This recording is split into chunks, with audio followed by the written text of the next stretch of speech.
Hello, first grade. Today we're going to be drawing cartoon watermelon, talking about different shapes and kind of celebrating our almost summer art project.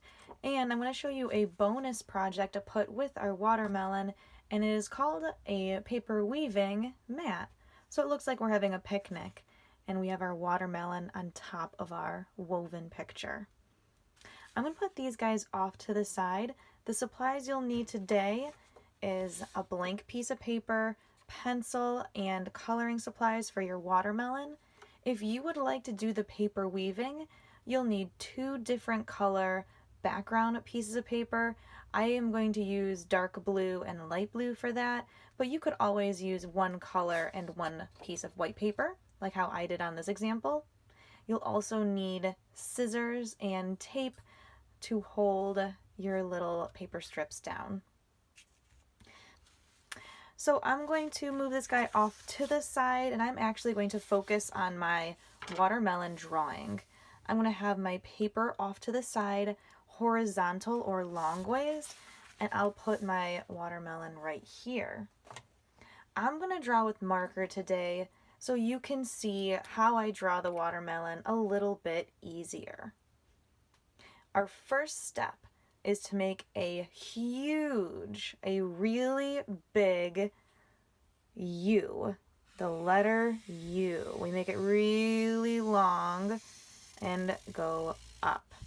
So for this, it almost looks like an upside down rainbow or a giant smiley face. When we're done with that, I'm going to draw a line connecting the two, but I'm going to stop towards this area because I want to make a bite mark coming out of the top. So for that, I draw a few little letter U's. So it looks like I took a bite, and then I complete my line connecting to the other side. Now, if you've ever sliced open a watermelon, the fruit is in the middle, and the rind, or that melon handle, is along the inside. So we're going to draw another line that is the same as that inside line that goes all the way around. So now it looks like a rainbow almost, an upside down rainbow. Now here comes the fun part. We are going to make that cute face. You can make however, cute or maybe angry face you'd like. I know a lot of people like making monster watermelons, or you can make a cute watermelon, but I'm going to do a really simple kind of happy face watermelon. So I start off by 2 circles on the kind of top of the watermelon in the center for the eyeballs. And then I draw that same rainbow or half circle shape for the mouth so that he's smiling really big. It kind of looks like he is shouting out almost.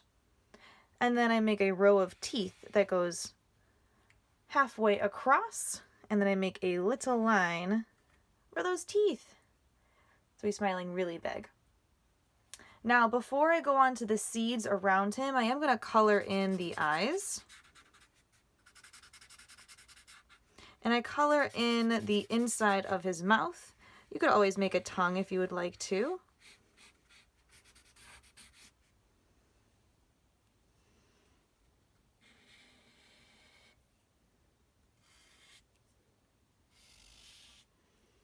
All right, and now I'm going to make some seeds.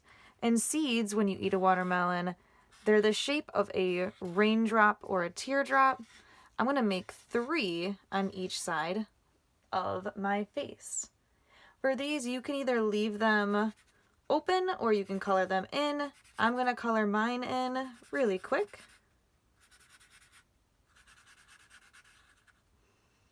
And there we go. If you have a girl watermelon, you can make some eyelashes.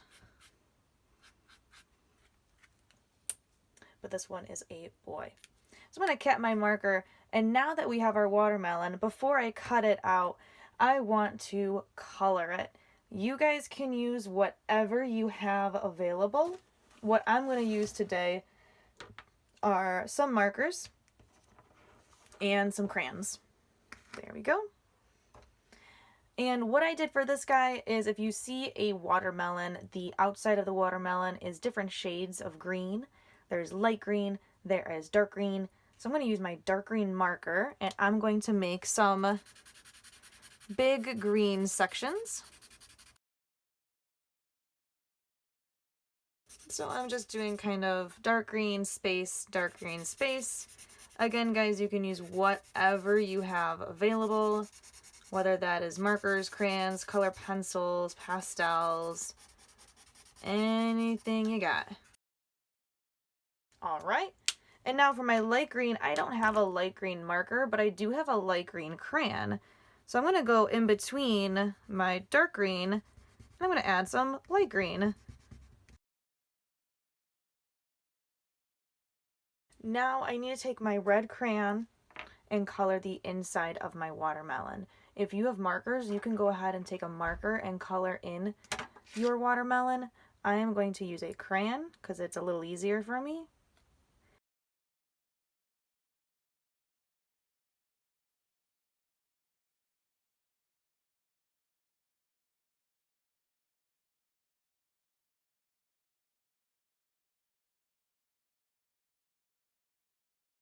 Alright, so now I have colored in my watermelon. It is nice and big.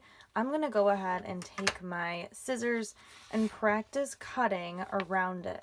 Remember first grade, when you cut with scissors, you're going to start in one place and drive your scissors around your watermelon. I always like to leave a little tiny piece of white paper around my drawing. I never want to cut into my drawing. And I go nice and slow so I don't accidentally cut any part of my watermelon off. Now when I get over here, it's going to be kind of difficult. So I am actually going to cut the tail of my scrap paper off so I have more room for my hand to drive my scissors around that bite mark, because now I have to really use the strength of my fingers and cut more U shapes out of my watermelon.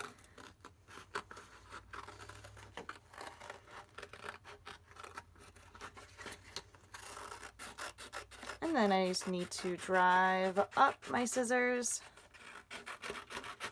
all the way to the edge, and I just got a little bit more to go. And there we are. So now I'm going to push my scrap paper off to the side, and I have my watermelon, or watermelons. I want you guys to really focus on how you color. Please make sure you're coloring as hard and as solid as you can. See, on this guy, I hardly see any white spots because I really pressed hard with my crayon. If your hands hurt, you can always stretch them out. Now, if you only want to draw and color your watermelon and cut it out, you can go ahead and stop here. If you would like to see how we make a paper weaving placemat, just like that, then I'm going to have you stick around and watch the rest of this video, because it is a really cool process for our mini paper woven placemat for our watermelon. So my two happy watermelons, they're going to hang out over there while we create our placemat for them.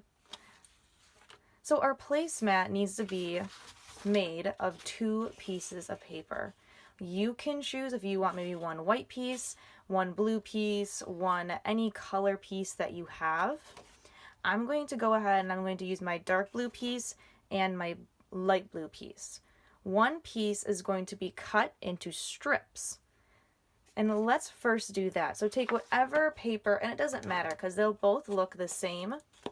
And I want you to cut some strips out of it.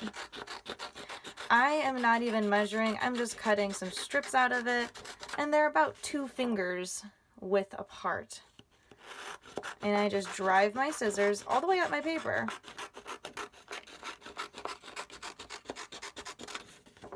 So I'm going to cut as many stripes as this paper will fit first grade, try to be as straight as you can be, but it does not have to be perfect.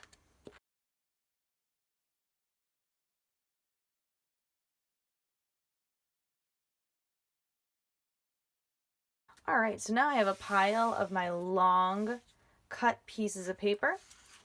I'm going to take my other piece of paper and fold it into a greeting card, or we call this the hamburger fold. So I'm pinching the sides, and I have myself the hamburger fold, just like that.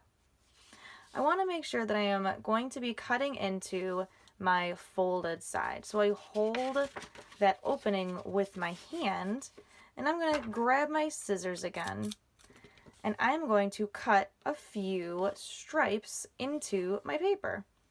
I'm not going to do too many. Maybe I'll do 5. So I'll do 1, and I snip and I snip and I snip until I get towards the top and I stop. I don't want to cut into this top. I'm going to do that again, and I snip and I snip and I snip and I stop. I'm going to do it a few more times. Snip, snip, snip, snip, snip, and stop. Snip and snip and snip and stop. And one last time. I snip all the way up and I stop because I don't want to cut it in half up here. I want to pause. When I open it up, I have a whole bunch of openings. Now, what we're going to do in order to get the checkered effect, we grab our paper strips. And the first one, I want to weave pretty slowly. Now, when I weave, guys, I want to make sure I go in one way, and however it comes over here, I want to do the opposite of how it came in. Once you start to do this, it starts to feel kind of natural. So if I went under, I went over this guy. I'm going to go under this guy, and he's going to peek out over here. I go under and over. So now I'm going to push this guy all the way to the corner. So I push him over here, and I've got my first weave made. Now, because I can see the dark blue over here, I want to make sure my light blue goes the other way. So I want to make sure my light blue is going to cover this stripe. And I go under and over, under and over. And I push it over to the edge. As I do this, I can feel my paper become one. Now I need to do the opposite. So I go under so I can see the dark blue over here and over. First graders, remember, this is totally optional. If you want to do this, it is great practice for next year when you guys become second graders. If not, don't worry. You can just draw this pattern on the background of your drawing. All right, so now I've got my dark blue. I need to weave this on top. And I scooch it all the way up and to the side. I'm going to do a few more. Remember to take your time. No rush at all. If you guys do not finish today and would like to post this on Seesaw another time, like tomorrow or whenever you have free time, you can absolutely do that. I'd much rather you take your time than rush through a really advanced project like this one.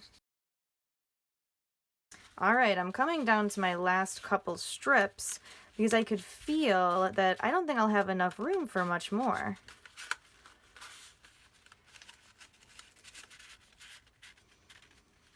Okay, so unless I have a really skinny one, I don't think any more is going to fit. So I can kind of space these out a little more, give these guys some room. So I'm mushing my strips down a little bit. I mush them down, and mush them down. Okay, so here's my woven mat, like one you might have at a picnic. This guy is so big, I can't really see too much of my woven mat.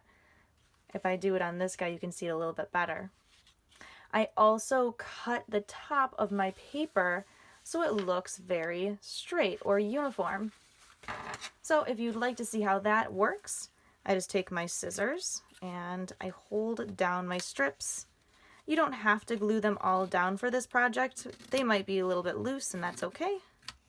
And I just give a snip to all of the pieces of paper that are hanging off the edge.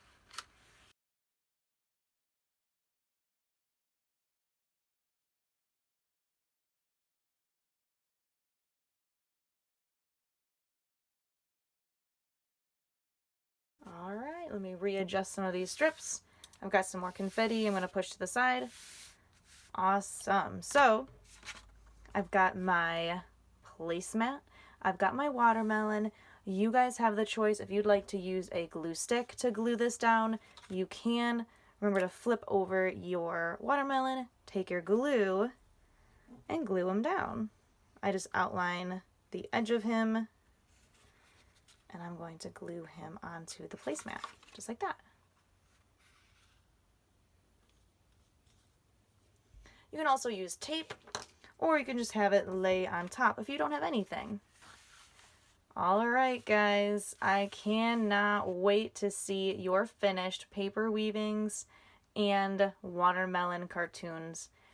Have a wonderful art class, and I will see you later.